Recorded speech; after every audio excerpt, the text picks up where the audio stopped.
Muy buenos días, 7 de la mañana, 3 minutos. Estamos listos para arrancar nuestro informativo Noticias 7, primera emisión en este día martes que llevamos avanzando en esta semana de las fiestas julianas de Guayaquil. Estaremos conversando en pocos momentos con Mateo Estrella, ministro de Turismo, para conocer sobre las actividades que ha organizado también junto a la Gobernación, el Ministerio de Turismo, en estas fiestas julianas por los 490 años de fundación del puerto principal. También mucho frío, hablando acá de Quito en esta mañana. Sí, calor en Guayaquil, mucho frío acá en la capital. Mucho frío en la capital, María Mercedes, un buen día para ti. Buenos días. Ojo, eso sí, con la radiación en Quito, altísima. Y sobre todo al mediodía. Y desde ayer es realmente una locura en la mayoría de nuestro país, pero en Pichincha y en Quito Pichincha particularmente, sobre todo, ¿no? De muy alta a extremadamente alta en ciertas horas del día, tener muchísimo cuidado. Pero sí, Guayaquil está de fiesta. Ecuador TV, me animo a decir que también Noticias 7 se suma a las fiestas julianas. Por y ahora favor. sí lo puedo anunciar. María Mercedes, lastimosamente, hoy es el último día de la semana que te acompaño en la mesa de noticias, porque se acaba el noticiero y quien te habla, y amigos televidentes, Lautaro Andrade, se va junto a José Luis Gualotuña y Daniel Ocaña del Telégrafo a Guayaquil para hacer una cobertura especial de lo que serán estos 490 años de fundación del puerto principal. Bueno, te felicito, pero yo me voy a Guayaquil, pero no por trabajo. Sí me voy a disfrutar entonces las fiestas julianas, así que por ahí nos podemos estar encontrando. Me parece bien, hay muchas actividades, por cierto. Las vamos a preguntar al ministro de Turismo también, hay la sesión solemne y cómo no, la gastronomía, así que tú como anfitriona, espero nos invites algún plato típico guayaquileño para probar. ¿Alguna de tu preferencia o alguno que quisieras probar, por ejemplo? ¿Sabes que comí hace poco un bolón de cangrejo? Nunca había probado, me pareció algo espectacular. Justamente te iba a decir, para mí el plato insigne de Guayaquil, y algunos no estarán de acuerdo conmigo, por supuesto, y se irán por el encebollado, pero para mí, guayaco que se respete, come mariscos y come sobre todo cangrejo. Entonces, todo lo que tiene que ver con cangrejo es espectacular. Por ahí puede ser, y de pronto no sé si nos vamos a pasear en las peñas. ¿Qué otro sitio medio icónico tú sugieres? Bueno, realmente la fiesta juliana se vive muy de cerca junto al río Guayas, el Cerro Santana también, donde hay pues varios restaurantes, lugares para asistir, hoteles, y se genera un ambiente muy bonito de varias actividades con los turistas y con los locales también. Entonces, de pronto no te sorprendas que en estos días la transmisión sea conmigo surcando las aguas del río Guayas. ¿Quién quita? ¿Quién quita? Vale la pena por estos 490 años de fundación de la ciudad de Guayaquil. Revisando un poco el clima, entonces, cómo está en nuestro país, vamos a verlo, y la radiación que tú mencionas se mantiene en Pichincha 11 en este martes 22. Tenemos a Imbabura también en la parte norte, Cotopaxi, Tungurahua y Chimborazo. Estoy diciendo todo lo que está correspondiente a la radiación muy alta, que es más de 11, Lautaro. Extremadamente alta, sí, color morado. 12 puntos en la Sierra Central del Ecuador. Eso ya es son niveles peligrosos. Por favor, si usted vive en las provincias que hemos mencionado, Chimborazo, Tungurahua, Cotopaxi y Bolívar, por favor, en hora de alta radiación, como es de 10 a 15 horas, no salga desprotegido porque su piel puede tener afectaciones.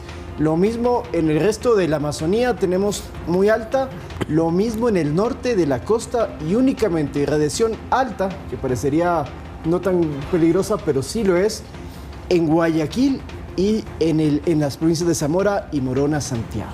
Vamos a ver cómo está la temperatura, si nos acompaña también rápidamente. Hoy no va a llover, con lo que estamos observando, no va a llover para nada. Y en la parte litoral, como vemos ahí en Guayaquil, está con 30,5 grados para ser exactos el día de hoy, con una temperatura mínima de 21,5, también muy, pero muy caliente, mucho sol también, y en general en todo el litoral. Sí, Esmeraldas, calorcito, 28.5. La temperatura máxima, en Santo Domingo Los Áchiles también 28, en Salinas 24 para la gente que quiere aprovechar la playa y utilizar los días de descanso en la sierra. Manta 28 grados, no se prevén lluvias en ninguna provincia de la costa, y de hecho en el mapa que vemos en el costado derecho se nota que hay muy pocas nubes sobre nuestro país, únicamente encima de la provincia de Napo y en cierta parte de Sucumbíos y de Imbabura. En Esmeraldas hay una que otra nube, pero de resto va a ser un cielo despejado en todo el Ecuador, y en Quito 24 grados, qué calor para la capital.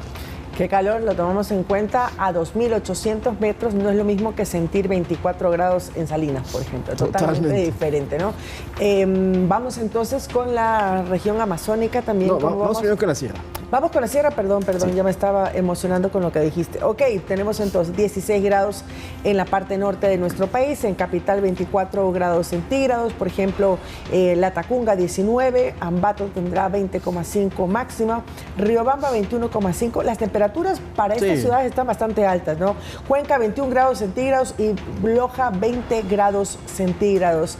Hay sol en todo el país, excepto veo unos chubascos en Riobamba. Sí, y en Cuenca. En Tulcán, en la noche, en la madrugada ya existieron unos chubascos, pero de ahí, por lo general, pues tendrá buen clima. Eso sí, radiación extremadamente alta. En cambio, en la Amazonía solamente va a llover, según se prevé por el parte del INAMI. En Napo, como ya lo habíamos dicho, hay una nube. Posiblemente en las noches sí llueve en Macas, en Shelmera y en Zamora Chinchipe, posiblemente, y temperaturas que pueden superar los 30 grados tranquilamente, como en Sucumbíos, como en el Coca, 32.5, hasta el momento la ciudad con temperatura más alta que se pronostica para hoy. Qué calor, 32,5 grados centígrados, y no va a llover en el Coca, va a llover en el Tena hacia la noche, como tú mencionabas, en Shelmera, en Macas y en Zamora también en la tarde y la noche un poco para refrescar también las altas temperaturas. Ahora sí estamos en verano, ahora sí no queda duda, según este pronóstico que nos comparte el INAMI. Vamos a pasar a Galápagos para ir cerrando el clima y que usted pueda tomar las precauciones del caso, y si quiere aprovechar estos días de vacaciones y viajar a alguna localidad de nuestro país, bueno, sepa que tiene que ir con ropa ligera, pero sí cubrirse del sol porque la radiación es muy peligrosa. En Galápagos podemos contarles que la temperatura máxima será de 26 grados en San Cristóbal y 28.5 en Santa Cruz. No va a llover, clima bastante cálido y acogedor en el archipiélago de Galápagos. Así es, no está tan alta la temperatura como otras oportunidades. Para quienes quieren disfrutar de las playas, lo ideal por esta temporada es irse a las playas del norte de nuestro país, hacia Esmeraldas, la parte norte de Manabí, porque las playas del sur, como en Santa Elena, Salinas, como lo mencionábamos, 24 grados centígrados con bastante viento, la sensación térmica se siente muy pero muy frío, todas las playas del sur, así que tome maletas y váyase al norte del Ecuador. Y por cierto, para cerrar el tema, no hay ningún reporte por parte del INOCAR de que exista aguaje. Es más, durante estos días, según lo que se ha informado, el mar va a estar en estado moderado. Sí se recomienda tomar precauciones, pero no se ha elevado bandera roja, así que usted en estos días podría también aprovechar las playas de nuestro país. Insistimos, si quiere darse un gustito, aproveche en nombre nuestro.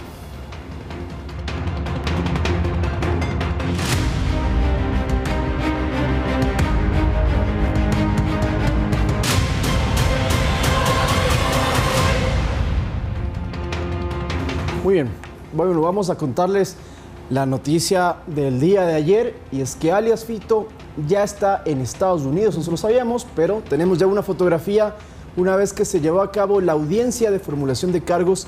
7 cargos le imputaron a Fito por narcotráfico, por tráfico de armas, y ¿qué dijo él? Me declaro no culpable. Tenemos un reportaje sobre el tema.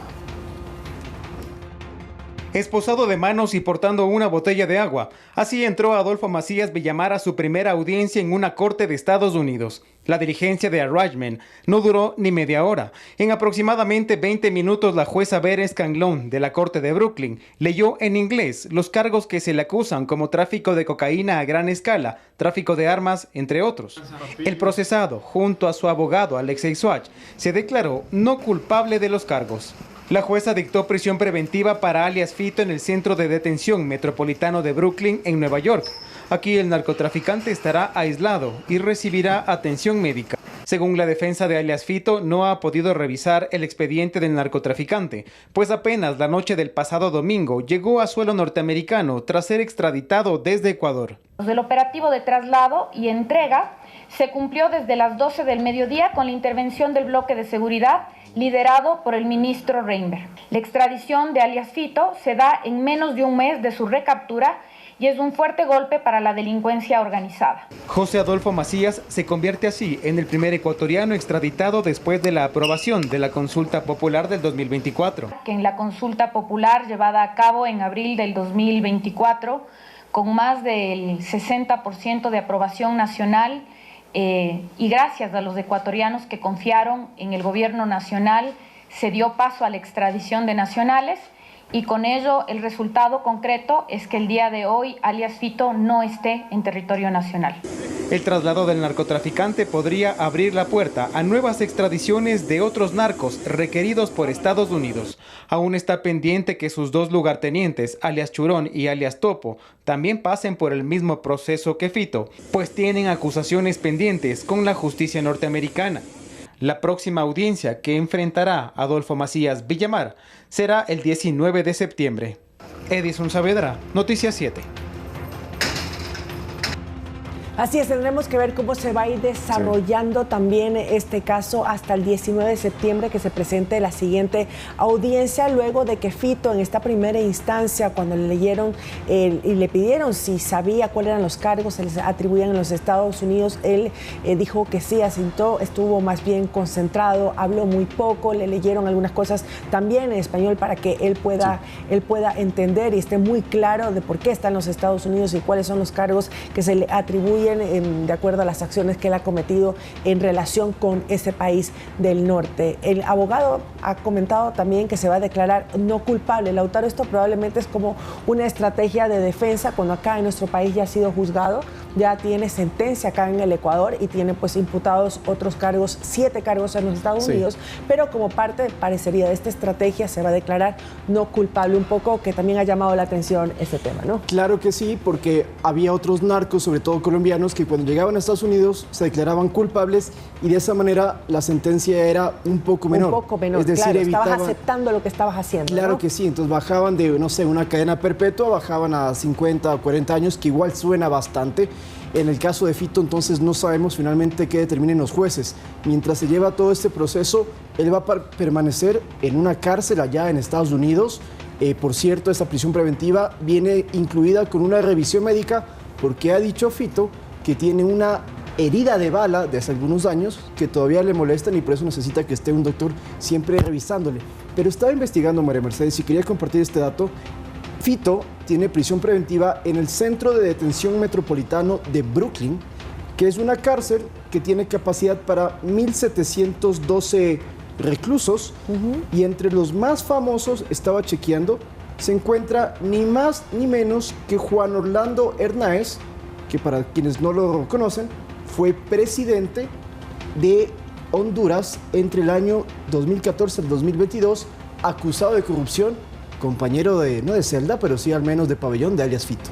Miren ustedes, bueno, por su parte también el abogado y los fiscales han confirmado que no han llegado a ningún tipo de acuerdo en estos momentos, que van a leer a profundidad este expediente y que lo pretenden calificar como complejo por la cantidad significativa de evidencia que tienen en este expediente de Fito. Todo esto se irá revisando, se irá tomando en cuenta, presentarán también sus alegatos el abogado que está llevando la causa de Fito hasta la siguiente audiencia, que será el próximo 19 de septiembre, y nosotros estaremos todos muy atentos a cómo se desarrolla esto, ¿no? Es el primer narcotraficante extraditado desde el Ecuador hacia los Estados Unidos. No es el primer ecuatoriano extraditado, porque ya lo contábamos ayer que alias Gerald se fue desde Colombia hacia ese país, hacia Estados Unidos, siendo ecuatoriano. Fito es el primero que sale desde Guayaquil. Es uno de los narcotraficantes más importantes y acabo de ver otro dato. También comparte cárcel con el Mayo Zambada, que es uno de los narcotraficantes más famosos de México. Fue socio del Chapo Guzmán. Bueno, ya conocemos entonces que se encuentra en uno de los centros penitenciarios de mayor seguridad y mejor custodia para albergar a presos de ese calibre. Así que con esto cerramos el tema del asfito y estaremos pendientes en nuestras próximas emisiones de ampliar información sobre esta cárcel y otras situaciones en torno a la extradición más importante e histórica que se ha llevado a cabo en nuestro país. Y hablando de personas privadas de la libertad, queremos contarles también que el ministro del Interior, John Reinberg, confirmó que el bloque de seguridad mantiene bajo custodia al asambleísta Santiago D., investigado como presunto autor del delito de violación a una menor de 12 años, después de que el legislador se entregara a las autoridades en el norte de Quito. El asambleísta fue denunciado el pasado 8 de julio cuando el padre de la menor señaló ante la fiscalía que el hecho habría sucedido durante una reunión social donde estaba el legislador y familiares de la niña. Así es, desde que se conoció esta denuncia públicamente no se sabía el paradero de Santiago D., por lo que el ministro del Interior había ofrecido una recompensa de $100,000 por información que condujera a su ubicación. Y recordemos que se especulaba que Santiago D. posiblemente quería fugar del país. El asambleísta ahora está bajo resguardo de las fuerzas del orden y en las próximas horas también se realizará la formulación de cargos donde el juez que lleva el caso posiblemente le dicte ya una prisión preventiva. Es importante comentar que Santiago D. no ha perdido su cargo de asambleísta.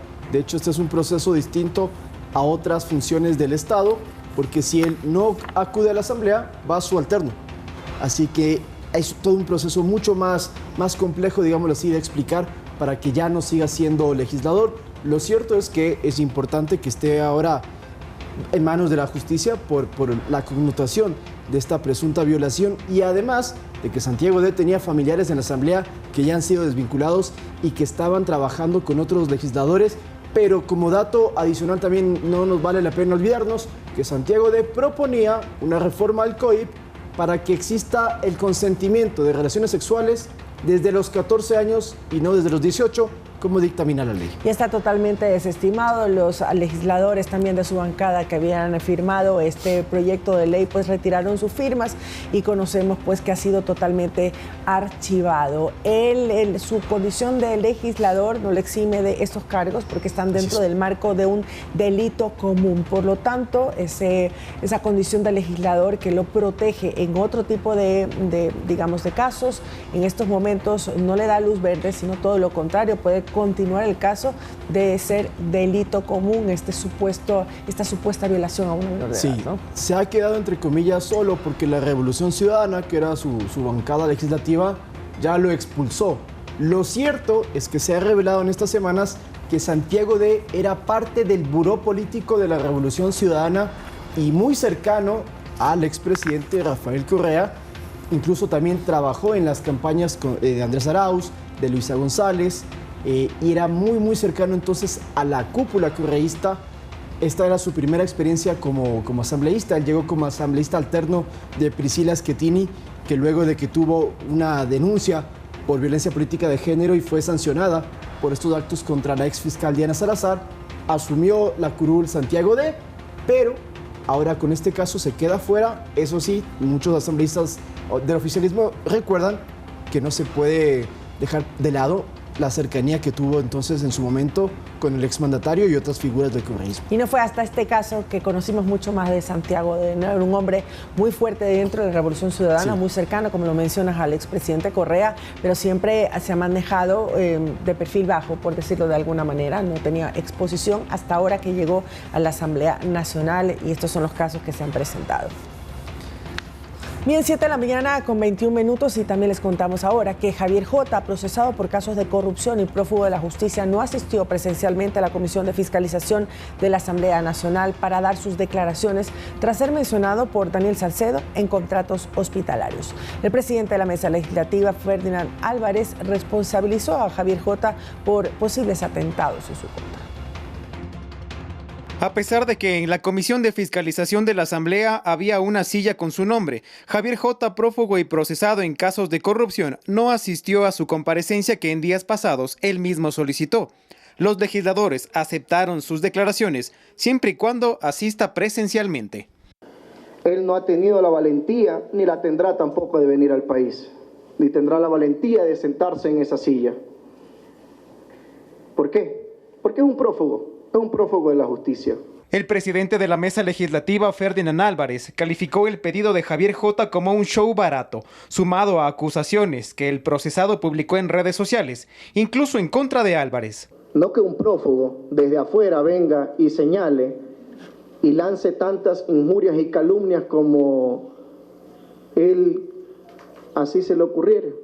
Porque, insisto, tiene en su miseria lo único que tiene es plata, nada más. El asambleísta responsabilizó a Javier Jota por posibles atentados en su contra. Desde hoy responsabilizo directamente al señor Javier Jordán, que si algo me llega a pasar a mí o a mi familia, usted es el único responsable.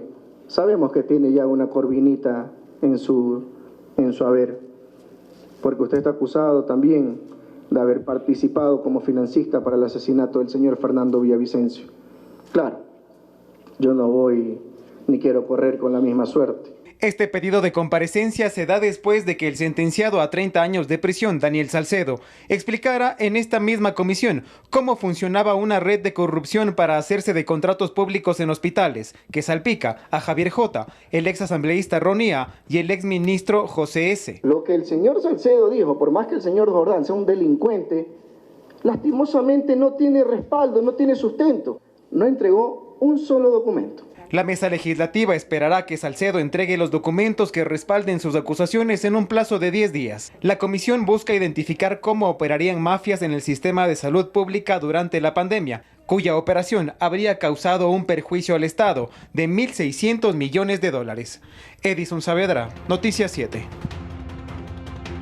Por cierto, Javier Jota sigue insistiendo que él no es un prófugo de la justicia, aunque no nos olvidemos que tiene procesos abiertos y tiene órdenes de prisión preventiva y está también investigado en el caso Metástasis porque se lo vinculaba con Leandro Norero, uno de los ex narcotraficantes más importantes del país y que fue asesinado en la cárcel de La Tacunga. Ha dicho Javier Jota que conoce muy bien a Ferdinand Álvarez y también ha manifestado que él va a seguir entregando información y que él no tiene nada que ver con el asesinato de Fernando Villavicencio, a quien recordemos se los vincula porque Villavicencio investigó los casos de corrupción que estaban en torno a los hospitales durante la pandemia del 2020 y en los que se menciona como algunos nombres al propio Javier Jota y a Daniel Salcedo Bonilla. Pero cambiando de tema, queremos comentarles que el alcalde de Guayaquil, Aquiles A., tiene un grillete electrónico en cumplimiento con las disposiciones del juez que lleva el caso AAA.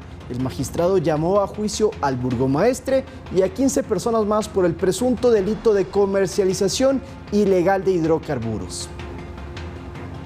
Tal y como lo dictó el juez Renan Andrade, quien lleva el caso AAA, el alcalde de Guayaquil, Aquiles A., esta vez sí se colocó un grillete de monitoreo electrónico tras ser llamado a juicio por el presunto delito de comercialización ilegal de derivados de petróleo.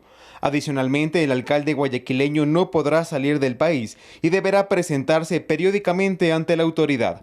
Durante 10 días el magistrado escuchó los elementos de cargo y descargo. Finalmente decidió llamar a juicio al burgomaestre y a 15 personas más.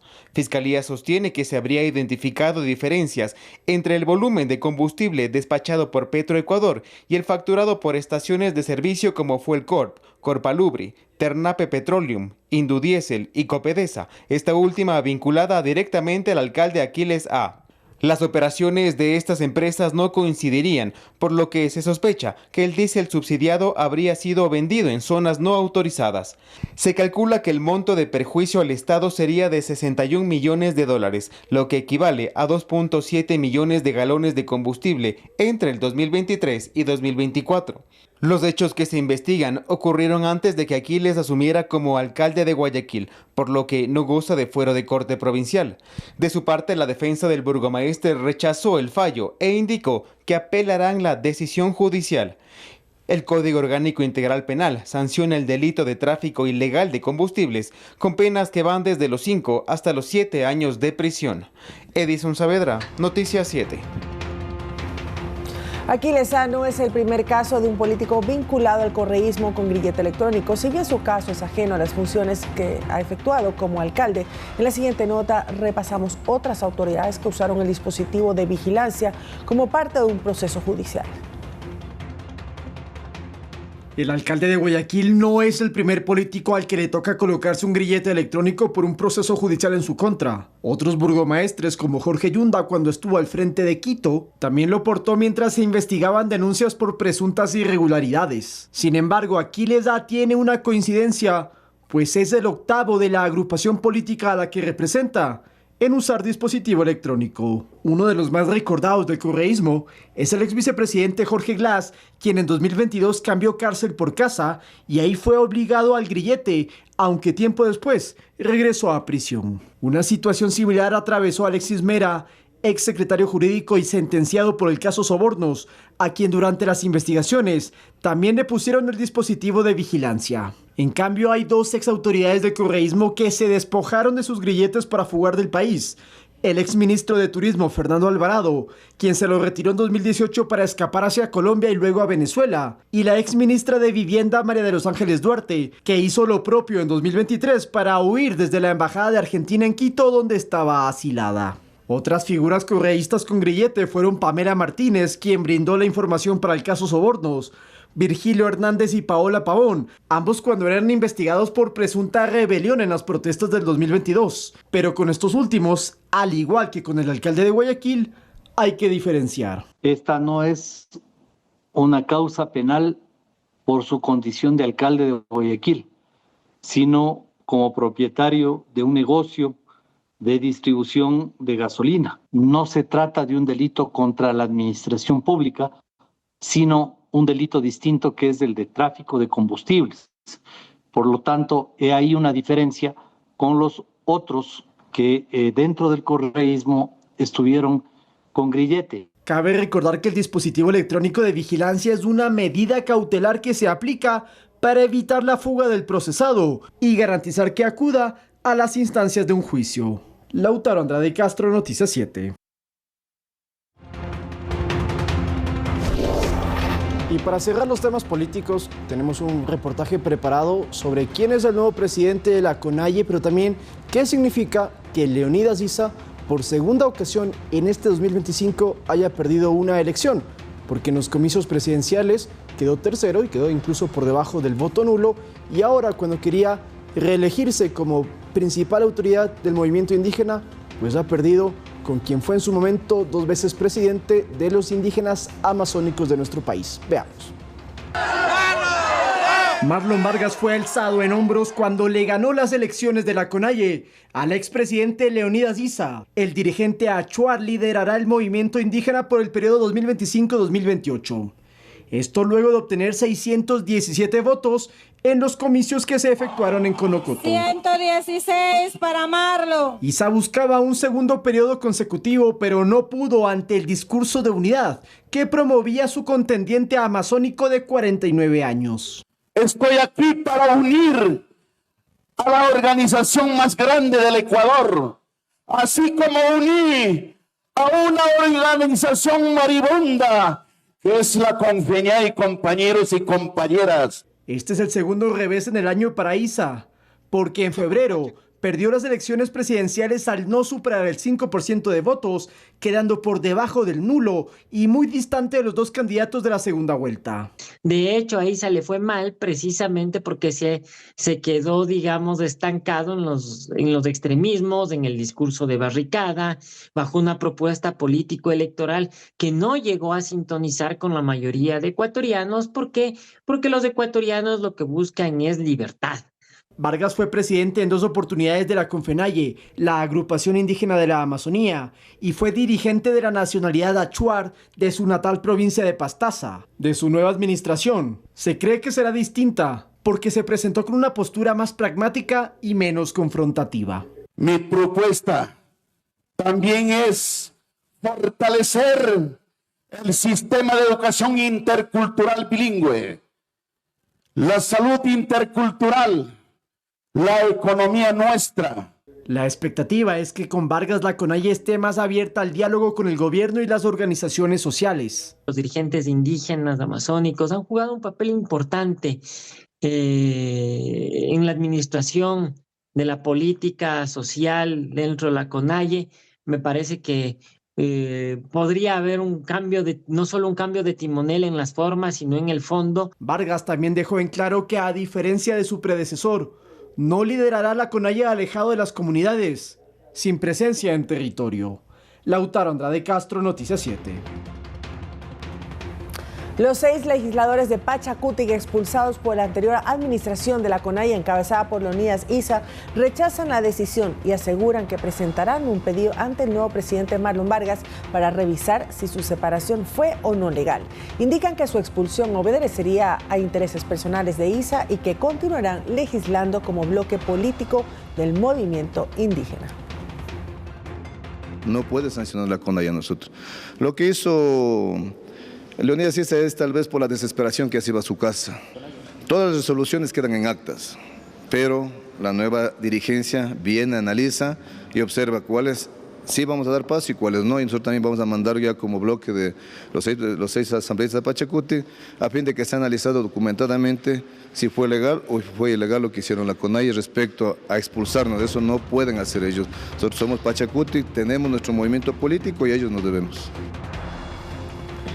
Bueno, con esto, María Mercedes, hemos hecho todo un repaso bastante completo e integral de la política ecuatoriana en este recién inicio de semana, cerrando así el mes, pero empezando esta semana que veremos si sigue con la misma intensidad. Dicho esto, que hacíamos una pausa y cuando volvamos hablamos de Quito y la falta de agua. Por un lado, y más adelante tendremos al ministro de Turismo, Mateo Estrella, para hablar de algo más alegre, como son las fiestas julianas en la ciudad de Guayaquil. Con todo esto y más, volvemos.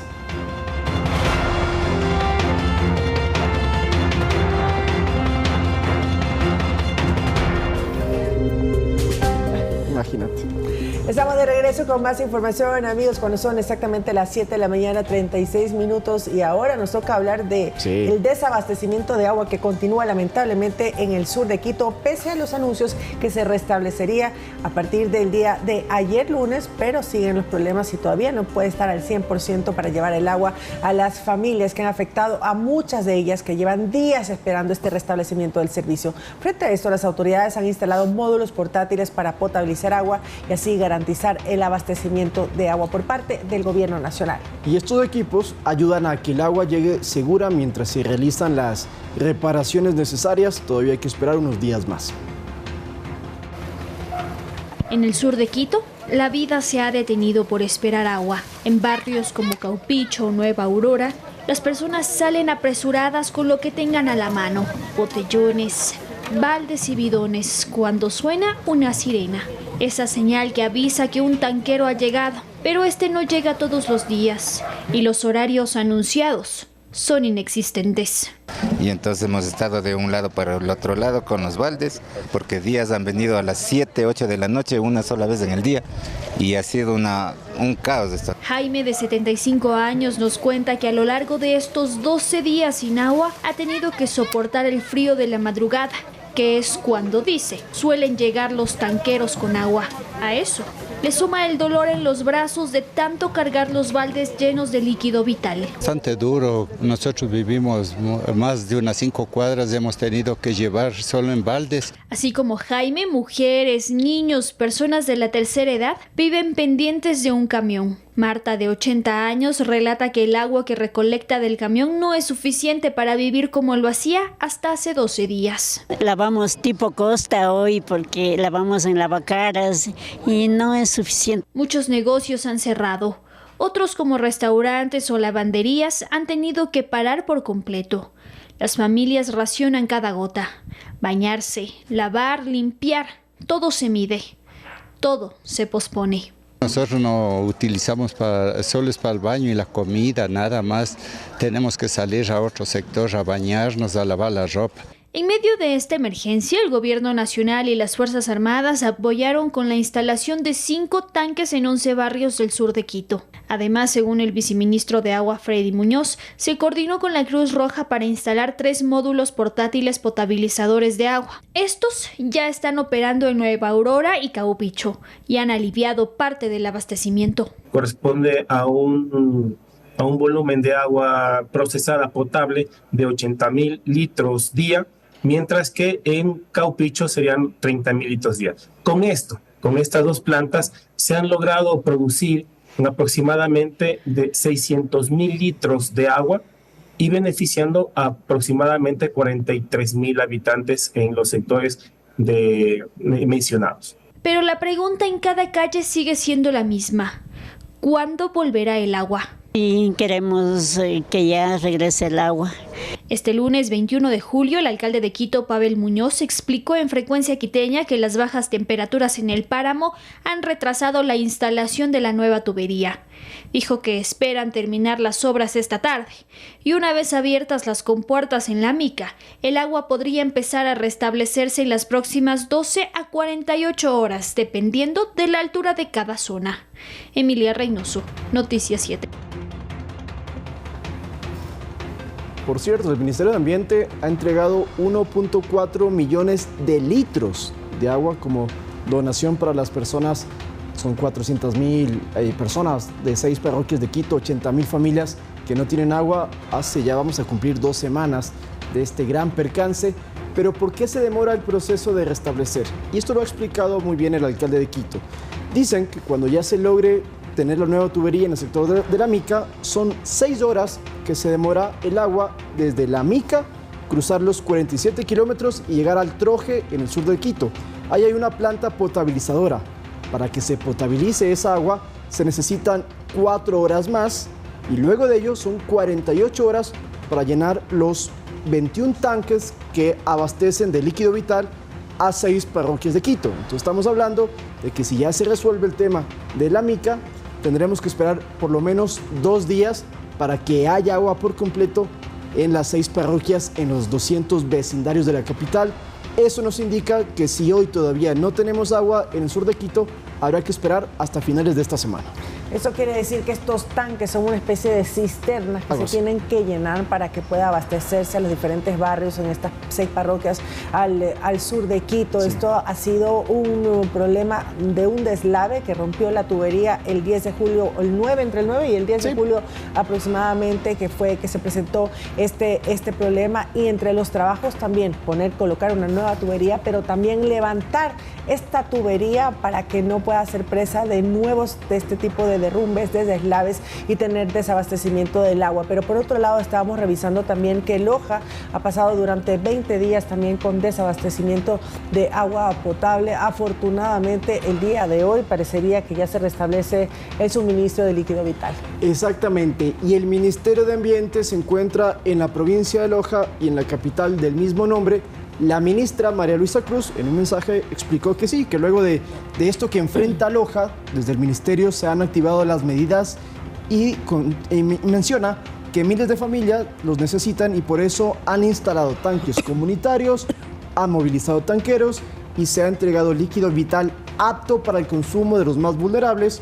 Cuando el agua falta, la respuesta debe ser inmediata y esto lo están haciendo en conjunto con otras carteras de Estado como la Secretaría de Gestión de Riesgos, Ministerio de Salud también está participando, las Fuerzas Armadas y también el Ministerio de Energía está brindando su contención para poder ayudar al gas de Loja, como bien lo dices María Mercedes.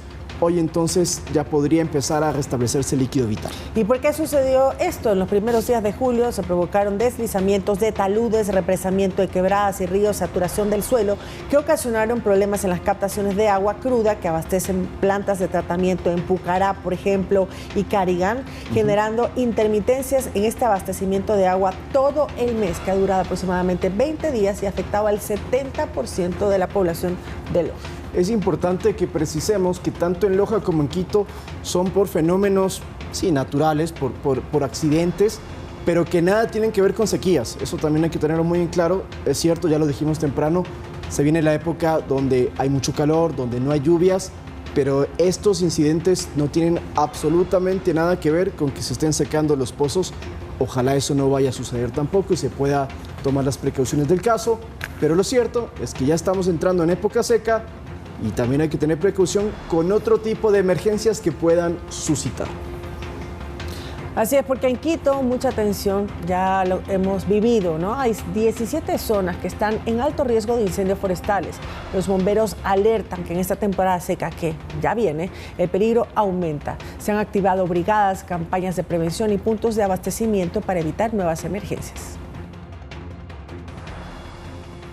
En Quito, 17 son las zonas más vulnerables a incendios forestales, según el Cuerpo de Bomberos. Se trata de áreas donde la vegetación llega hasta las casas. Por ejemplo, los parques como el Huanguiltagua, Chilibulo, Guápulo, El Panecillo y las laderas de Pichincha son las que requieren un monitoreo permanente. Ha sido una temporada de invierno muy fuerte, la vegetación ha crecido, entonces sí tenemos bastante vegetación en el distrito metropolitano de Quito, especialmente en los lugares donde existe boscosidad, quebradas. La ciudad entró en la temporada seca, que va desde junio a septiembre, y con ella aumentan los riesgos de que surjan incendios masivos. En 2024 hubo más de 340 emergencias que afectaron a más de 2.500 hectáreas. Para prevenir nuevos incendios, los bomberos de Quito tienen un plan. Bomberos está ingresando a realizar limpiezas o desbroces, como lo llamamos, para reducir la vegetación que tenemos al momento de matorrales en ciertos lugares. También estamos realizando líneas de defensa, quiere decir que estas líneas naturales que tenemos ya establecidas se les está ampliando, se las está limpiando para evitar que ocurran o sean una fuente de que nos ayude a detener el incendio forestal. Además, se han sumado 70 brigadistas y se crearon 19 puntos para abastecer a los bomberos durante las emergencias. Los bomberos también dan charlas en los barrios para enseñar cómo prevenir incendios. Si una persona provoca uno, las multas pueden ir desde $1,000 hasta más de $35,000. Los bomberos piden a la gente no encender fuegos y llamar al 911 si ven humo en zonas de vegetación. Emilia Reynoso, Noticias 7. Y atención, porque si tienen inquietudes sobre su barrio, sobre su vecindario, problemas que no les soluciona el municipio, comuníquese con nosotros porque la Fuerza Ciudadana en la comunidad está presta para atenderles con nuestro compañero Iván Casamen e informar lo que está sucediendo para que las autoridades lo conozcan y puedan inmediatamente activarse. Comuníquese con nosotros al 099-891-2237, repito, 099-891-2237 y a través de nuestras redes sociales. Nuestro compañero Iván Casamen ha dado una amplia cobertura a lo que ha ocurrido en los barrios al sur de la capital durante esta falta de agua potable. Hemos recibido sus comentarios, sus solicitudes, sus peticiones de ayuda a este número que tienen en pantalla y lo seguiremos haciendo, 099-891-2237.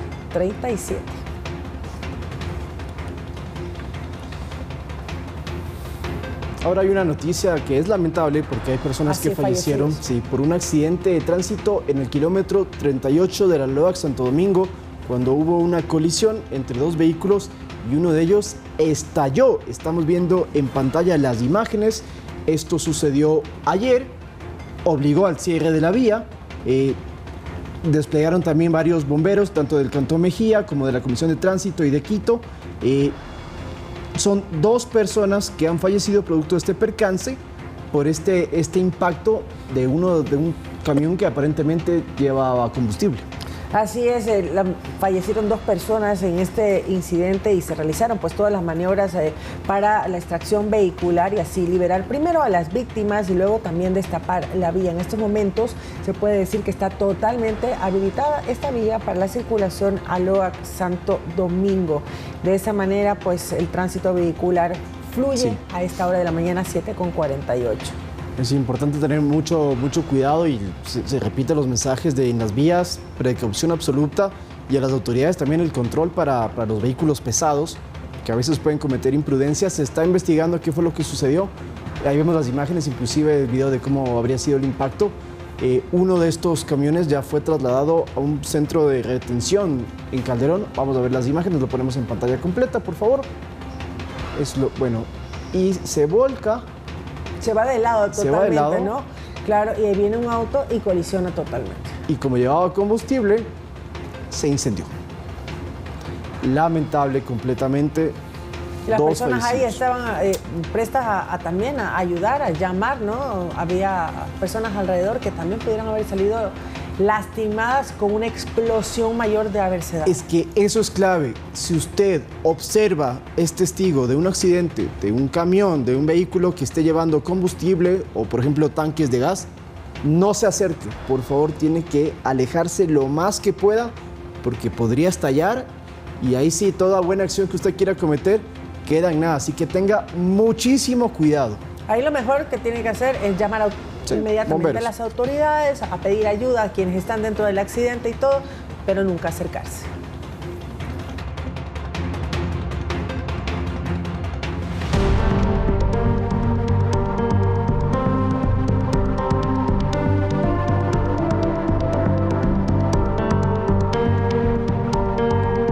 En la ciudad de Quevedo, un taxista fue rescatado por agentes de la Unidad Antisecuestros y Extorsión de la Policía en otro operativo realizado en Guayaquil. Agentes de la UNACE liberaron a una mujer que estaba retenida en contra de su voluntad. Los secuestradores pedían por su liberación $250.000. Le entregamos sana y salva a su familia. Bienvenida a la libertad. Se trató del reencuentro más esperado. Esposo, hijo y demás parientes tuvieron que esperar varios días que se convirtieron en eternos para poder abrazar a la mujer de 49 años de edad que fue secuestrada por varios sujetos armados cuando regresaba a casa junto a su esposo. Y quienes pedían una cantidad de $250.000 americanos. Al no contar con semejante cantidad, optaron por pedir ayuda a la policía. Agentes de la UNACE asesoraron en las negociaciones. En base a técnicas investigativas, lograron llegar a donde tenían a la mujer en cautiverio. Dar una luz de esperanza a las familias ecuatorianas, en este caso, entregarles sana y salva a una persona que fue secuestrada en el sector de Salitre. En el operativo fueron detenidos 2 sujetos de nacionalidad ecuatoriana, quienes serían parte de la banda de secuestradores, un caso donde la familia confió en la policía y los resultados fueron los esperados. La víctima volvió a casa. De los 2 aprendidos, uno tiene un antecedente por robo en el año 2024, es decir, estamos dentro de la línea de investigación. Pero no fue el único caso. La UNACE se activó ante la denuncia de un secuestro a un taxista en la ciudad de Quevedo. En este caso, los delincuentes lo abordaron como pasajeros y cuando estaban en un punto algo desolado, lo sometieron y lo llevaron en contra de su voluntad. Los familiares empezaron a recibir llamadas del celular de la víctima exigiendo $5.000 para su liberación. Las acciones investigativas permitieron encontrar a la víctima en una casa abandonada. Señor, la Policía Nacional el día de hoy le ha devuelto la libertad. Bienvenido, tranquilo. 3 sospechosos de haber participado en el secuestro fueron capturados, uno de ellos extranjero. Iván Casamen, Noticias 7. El bloque de seguridad desplegó miles de uniformados en las ciudades de Manta y Puerto Viejo durante todo el fin de semana para reforzar tareas de seguridad ciudadana. Militares realizaron controles de armas, explosivos, entre otros. El despliegue fue masivo y contundente. Desde la noche del pasado viernes 18 de julio, más de 2.000 uniformados del bloque de seguridad se ubicaron en zonas principales de las ciudades de Manta y Puerto Viejo en la provincia de Manabí, catalogadas como conflictivas debido a los últimos hechos violentos. Durante los puntos de control instalados en varios sectores, militares revisaron uno a uno los vehículos que transitaban en búsqueda de traslados ilegales de armas o drogas, o incluso tenencia de explosivos. También a varias personas se les detuvo su marcha para solicitar documentos y el chequeo respectivo. Estas acciones incluyen controles estratégicos, patrullajes preventivos y allanamientos dirigidos basados en información de inteligencia militar. Y las acciones dejaron resultados. Según el Ministerio de Defensa, no se registraron muertes violentas en Manta durante la noche del viernes. De su parte, la policía hizo lo propio, con más de 2.500 uniformados que también se desplegaron en Manta. Sobre esto, el ministro del Interior, John Reinberg, se pronunció en redes sociales. Manta no está sola y nunca lo estará. 2.500 policías resguardan la ciudad, desplegados en puntos estratégicos. El mando policial se encuentra en territorio liderando operaciones. El gobierno, a través del bloque de seguridad, actúa sin tregua. Nada ni nadie nos detiene.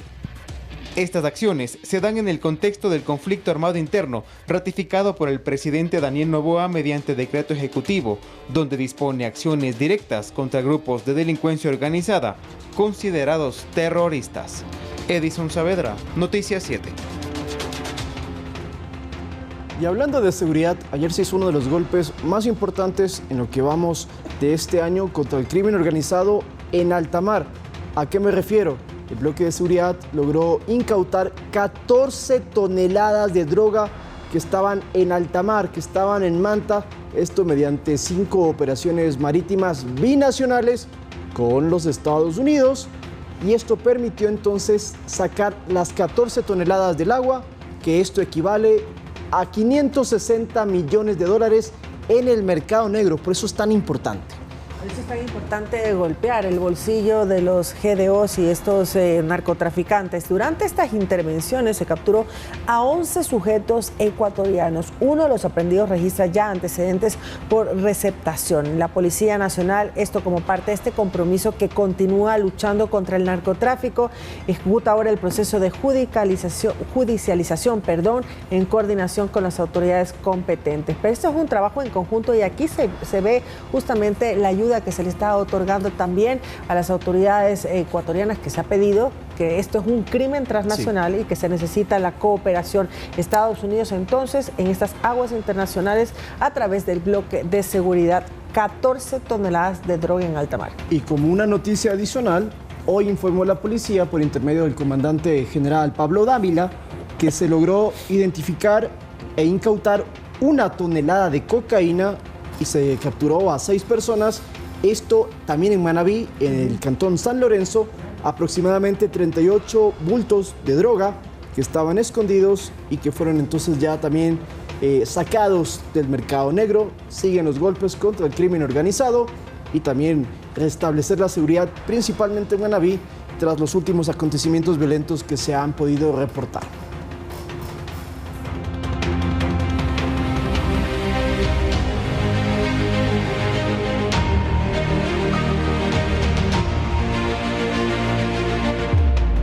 En su habitual rueda de prensa de los días lunes, la portavoz oficial de Carondelet, Carolina Jaramillo, informó de la reducción de la pobreza, la homologación salarial de más de 1.000 docentes y un récord histórico en exportaciones. Además, se refirió al tema de reinserción escolar de 92.000 estudiantes. Con el plan Todos a las Aulas, la vocera de gobierno Carolina Jaramillo anunció que 92.448 estudiantes entre niños, adolescentes, jóvenes, adultos y personas de la tercera edad se reinsertaron a la educación escolar, que busca incrementar la tasa de matrícula en todos los niveles educativos. Del total de estudiantes reinsertados, 46.8% son mujeres, 53.2% son hombres. Dentro de esta acción se contempla la visita de brigadas a las familias, el número 1-800 de educación 338222 es línea gratuita para reportar a personas que se encuentren fuera del sistema escolar. El equipo de gestión territorial brindará el acompañamiento necesario para su reintegración. En materia educativa informó además que 1.835 docentes del séptimo grupo del magisterio recibirán su pago de homologación salarial, con una inversión de $10.4 millones. La homologación salarial es un proceso responsable, ordenado y transparente. En el tema económico, Jaramillo indicó que Ecuador alcanzó récord histórico de exportaciones de productos emblemáticos, entre ellos camarón, banano, plátano, cacao en grano, así como conservas de atún y flores. De 10.480 millones en exportaciones. Entre enero y mayo de 2025, las exportaciones no petroleras ni mineras crecieron en un 23%. El sector agrícola, agroindustrial con un crecimiento del 33%, el sector acuícola pesquero con un 15% y el sector manufacturero con un 9% de incremento. En otro tema indicó que 220.000 personas salieron de la pobreza, según datos del INEC. En junio de 2024 estaba en 25.5% y a la misma fecha, en el 2025 se redujo al 24%. Este índice es el más bajo desde diciembre de 2018 y nos compromete a trabajar para mejorar las condiciones de vida de más de ecuatorianos. Iván Casamen, Noticias 7. Vamos a ver un gráfico para entender mejor el tema de cómo ha disminuido la pobreza. Siempre visualmente es más sencillo entenderlo y a los amigos de Pública FM pues se los vamos a explicar. Vamos a ver el comunicado entonces que ha publicado el gobierno y donde dicen exactamente esto, de que la pobreza en el Ecuador se reduce a su punto más bajo desde el 2018. Esta es información del INEC y significa que 220.000 personas dejaron atrás la pobreza. 1.5 puntos porcentuales, 220.000 personas, son también más de 220.000 familias. Este es el nivel más bajo desde el 2018, es decir, hace 7 años, y dice el gobierno que refleja el impacto de las políticas públicas que se están efectuando, pero además se indica que el MIES beneficia a más de 1.4 millones de personas con distintos tipos de bonos y pensiones y acompaña a más de 465,000 personas en situación prioritaria de servicios sociales. Para explicar algo más, la vocera de gobierno siempre en las mañanas, los lunes, da información, da anuncios y luego las distintas carteras de Estado lo amplían. Por eso este comunicado en el cual se habla de que son 220,000 personas que efectivamente han salido de la pobreza y estamos en nuestro nivel mucho más bajo. Bueno, son casi las 8 de la mañana, 7 de la mañana, 59 minutos. Nos despedimos de la audiencia de Pública FM. Continuarán con el programa Panorama 593 y nosotros acá en Noticias 7 seguimos. El presidente de la República, Daniel Noboa Asín, recibió en audiencia a Jumair Abu Sibs, el exministro presidente de la Autoridad de Responsabilidad de los Emiratos Árabes Unidos. Las naciones ratificaron su voluntad de trabajar en conjunto para robustecer la lucha contra la corrupción y avanzar en el desarrollo tecnológico orientado a la seguridad nacional. Carlos Játiva, ministro de Relaciones Exteriores encargado, expresó que la reunión fue fructífera, pues confirma el excelente nivel de relación que ya han alcanzado en poco tiempo el Ecuador y los Emiratos Árabes, desde que ya se abrió una embajada. También recordemos al respecto, sostuvo que el secretario de Integridad Pública, José Julio Neira, se reunió con su homólogo de ese país, con quien conversó sobre posibles mecanismos de cooperación para combatir la corrupción en todos los niveles del gobierno. Del mismo modo, la autoridad sostuvo que el país expuso el amplio portafolio de productos de exportación, los cuales cumplen con altos estándares de calidad y competitividad a nivel mundial. De su lado, Roberto Curi, ministro de Telecomunicaciones, explicó que se impulsan más de 2 iniciativas como becas para estudiantes en tecnología e inteligencia. Bueno, con esto vamos a una pausa y retornamos que tenemos más información. Regresamos enseguida, no se vayan.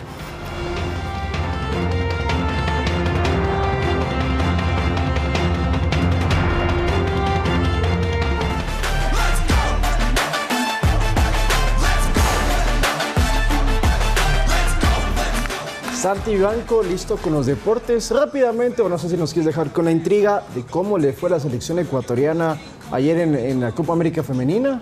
¿O nos lo dices después? Lauta Meche también, buenos días. ¿Qué te parece si lo decimos después? Ok, nos mantiene ahí con la atención. Ahí, claro, ya tiene organizado cómo va a ir increciendo el segmento. Vamos con grandes noticias, porque el día de ayer, compañeros, les cuento que Moisés Caicedo recibió un reconocimiento en la Asamblea Nacional, un merecido reconocimiento por toda su trayectoria deportiva, a pesar de la corta edad que tiene, 23 años, y hablamos de una rica trayectoria deportiva que ha dado pasos en el fútbol británico, por supuesto, en el fútbol de Bélgica, y ha ganado cosas muy importantes esta temporada. Ganó nada más y nada menos que el Mundial de Clubes con el Chelsea, antes con el Brighton también había conseguido cosas muy importantes, y aquí estamos viendo el arribo de Moisés Caicedo a la Asamblea Nacional, donde fue condecorado con la distinción Vicente Rocafuerte por sus méritos deportivos, luego de una destacada temporada en Europa, como les contaba, donde ganó la Conference League y también el Mundial de Clubes con el Chelsea.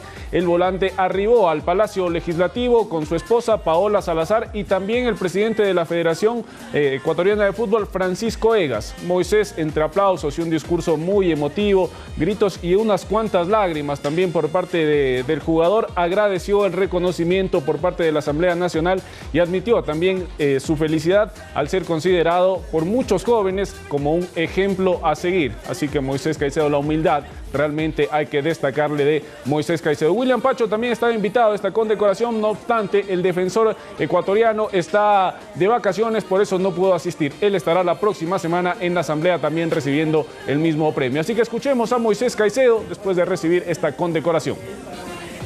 Para mí es verdaderamente un honor, en nombre no solo de los 150 asambleístas que me acompañan en este hemiciclo, sino de todo un país entero, celebrarte el día de hoy, reconocer lo que tú representas para todo el país, disciplina, garra y corazón.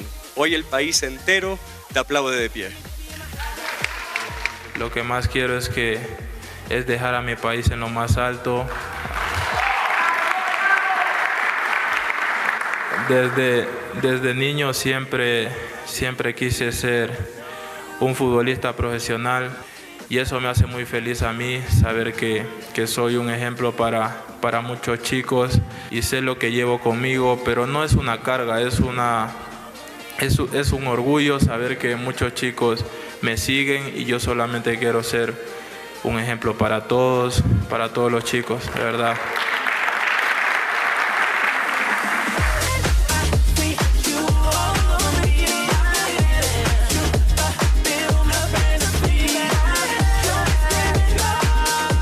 Y ahora sí vamos a responder la pregunta de Lautaro sobre la participación de la selección ecuatoriana de fútbol ayer en la Copa América Femenina, y lamentablemente no fue el resultado que todos esperábamos, pues la tricolor cayó 2-1 ante la selección de Chile en su partido y pierde por primera vez en esta Copa América, porque antes tenía un empate frente a Uruguay, una victoria frente a Perú, y el día de ayer no pudo sumar a los 3 puntos que eran muy necesarios para mantenerse en posiciones estelares en el grupo A. De hecho, hoy Ecuador ya es tercero y necesita imperiosamente ganar su próximo partido ante la selección argentina, que se disputará el día jueves a las 19 horas en el Estadio Independiente del Valle para asegurar su clasificación en el hexagonal final. Pero ayer Nayeli Bolaños, a través de la vía del penal en el minuto 24, marcó el primer gol del partido. Después las chilenas anotaron y remontaron en el mismo primer tiempo. Pero algo que destacar, la gran cantidad de público presente ayer en el Estadio Independiente del Valle.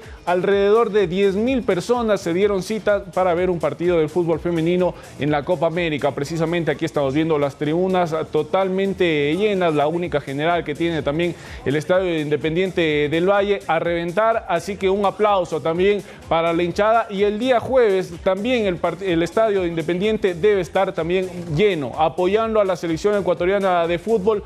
Aún queda una última oportunidad. Si Ecuador llega a triunfar, estará clasificado al hexagonal final de esta Copa América, peleando por un puesto a los Juegos Olímpicos de Los Ángeles 2018, y también ya tendrá asegurada su participación en los Juegos Panamericanos de Perú 2027. Así que aquí estamos viendo la tabla de posiciones del grupo A. Como les contaba, Ecuador perdió la segunda posición porque fue superado por Chile. Argentina ya clasificada, es semifinalista Argentina. Chile tiene 6 puntos y Ecuador se quedó con 4 unidades. Es tercero en este grupo A. Uruguay también tiene 4 puntos y Perú completamente eliminado, pues ya jugó todos sus partidos en esta fase de grupos. La próxima fecha será el día jueves, cuando Ecuador enfrente a Argentina y Chile a Uruguay. Uruguay buscará también triunfar para meterse en esa clasificación y pasar a la siguiente ronda. Así que Ecuador tendrá que ganar, hacerse fuerte como local ante una difícil selección de Argentina. Algo que nos conviene es que el albiceleste ya está clasificada, como les contaba, y quizá guarde algunas jugadoras para lo que será la ronda final de esta Copa América Femenina 2025, y eso le permita a Ecuador sumar los 3 puntos. Y ahora es momento de escuchar a Jessie Caicedo, una futbolista ecuatoriana, muy buena jugadora, que tuvo una destacada participación el día de ayer, y no obstante a su buen trabajo, Ecuador no pudo sumar sus 3 puntos. Creo que fue un equipo muy reñido, la verdad. Obviamente tuvimos el marcador a favor, pero creo que una desconcentración nos jugó una mala pasada, y pues nada, tenemos que seguir entrenando a 1000, no desconcentrarnos y seguir en adelante. Con las garras de luchar hasta lo último, el compañerismo, siempre luchar hasta el último balón, y creo que eso es lo rescatable de esto de hoy. Este partido ya fue, ahora concentrarnos en el próximo partido, que esperemos dar lo mejor de cada una.